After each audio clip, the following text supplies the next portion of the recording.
Alright, what's going on, guys? Trev back again, here to bring you another video. This video is going to be doing my first review for a great television series. A lot of people suggested to me in my channel, say, Trev, Walking Dead's over now, whatever, till at least the fall, so why don't you check out this show? It's called The Following. I had seen some commercials for it, had heard a little bit about it, heard Kevin Bacon was in it, and decided to finally check it out, decided to do a review. So this one will be, I've only watched the premiere at this point. I'm going to watch the rest of the episodes now because now I'm hooked. But going to do a review for just the premiere of The Following. That'll be Season 1, Episode 1, the pilot.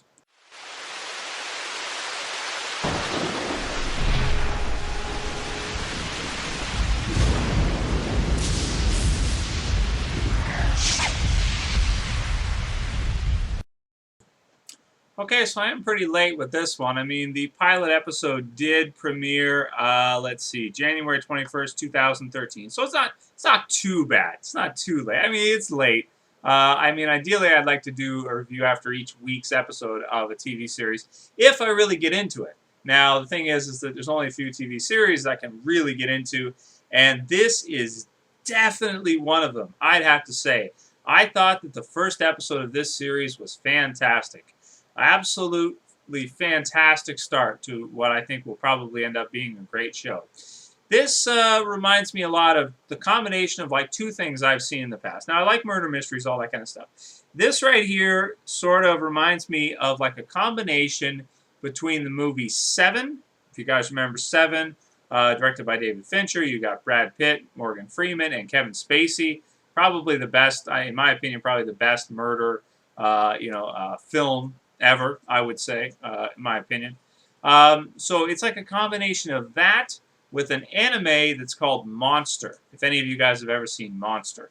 Now, why do I say it's a combination of that? Because it's got the really dark elements of Seven, and then it's also got, the serial killer in what is Monster, where you have like the following. You've got your lead FBI agent slash, I guess he's not really considered an FBI agent at this time anymore, but he was, and he's following, trying to crack the case. And then you've got this serial killer over here that is actually able to influence others into following in his tracks, so to speak, or following him, and helping him with the things that he's doing.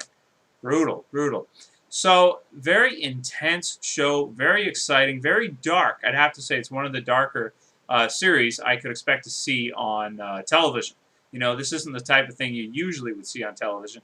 This is the type of thing that in a lot of ways looks like an R-rated movie. A lot of the scenes, a lot of things that happen, a lot of things the serial killer does. And as a result, I would say I can't really recommend this for anyone under the ages of probably 18, to be honest with you. I personally wouldn't.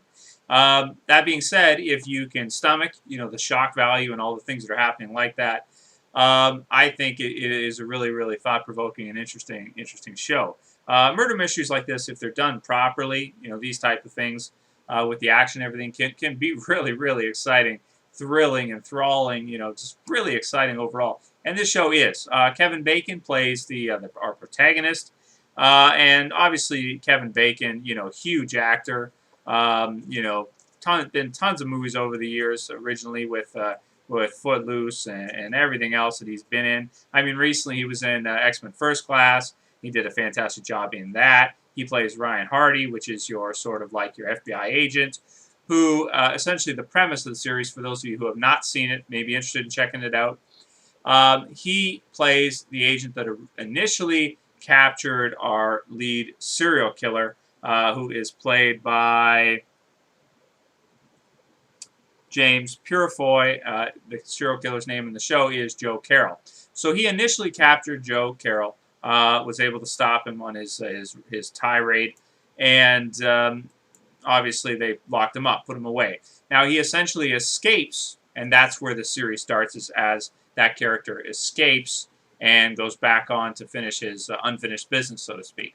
So I don't want to spoil too much about the storyline, but I'd have to say that right off the bat, in the first episode, it really grabs you as a viewer, sucks you in, and I can't wait to watch the next episode and further on to the season, everything, to see if it can keep up this kind of pace this kind of excitement, this kind of intrigue, I would say.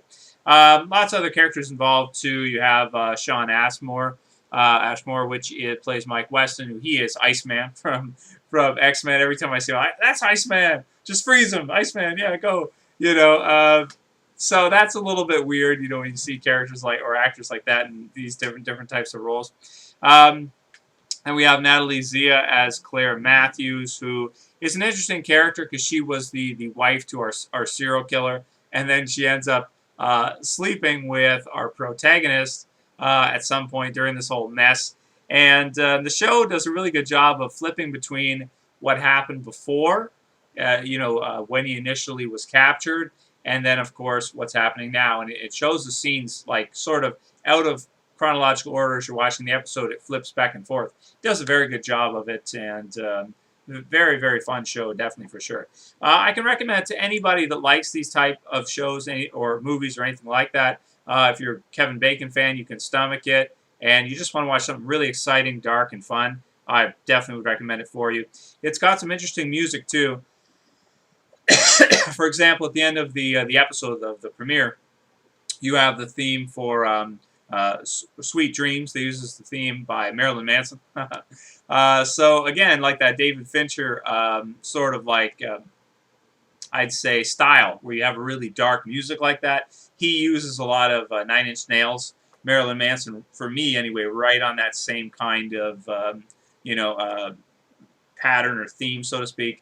A lot of the scenery for the killing and different things that are happening are also similar to Seven, so if you like that, you'd like this too. And in terms of a score, I'm going to give the first episode a 9.5 out of 10. It does everything a pilot should do well. It makes you care about your characters right off the bat. You've got great acting. You've got some interesting plotline, storyline. You've got, good music, good visuals, the good start to a story. And really, I mean, the most important thing is it grabs you and makes you want to watch the next episode and keep watching. That type of thing. So just wanted to do a quick review on the first episode. I thought it was amazing. Thought it was really amazing. Probably the best murder mystery episode I've seen of any murder mystery type show on television so far. And going to go ahead and watch probably the second episode, maybe tomorrow night or the next day as soon as I can. And may or may not put up a review for each one.